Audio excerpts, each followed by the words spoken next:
বলিউড বাদশা শাহরুখ খানকে ভক্তরা জানেন একজন প্রাণবন্ত হাস্যরসপ্রিয় মানুষ হিসেবে। তবে তিনিই নাকি একসময় ছিলেন উদ্ধত, এমনটাই জানালেন কিং খান নিজেই। সম্প্রতি এক খোলামেলা স্বীকারোক্তিতে শাহরুখ বলেন, নিজের অতীতের কিছু আচরণ এখন মনে হলে তিনি অনুতপ্ত বোধ করেন।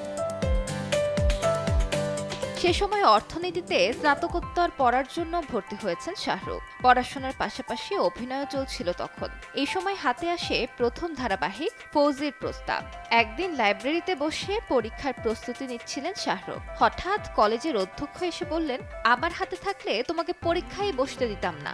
সঙ্গে সঙ্গেই পাল্টা উত্তর দেন তরুণ শাহরুখ, এই পরীক্ষার কোনো দরকার নেই আমার।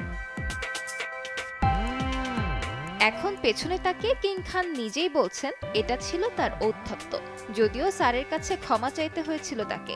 শাহরুখের মা নাকি একেবারে কান ধরে অধ্যক্ষের কাছে নিয়ে গিয়েছিলেন তখন।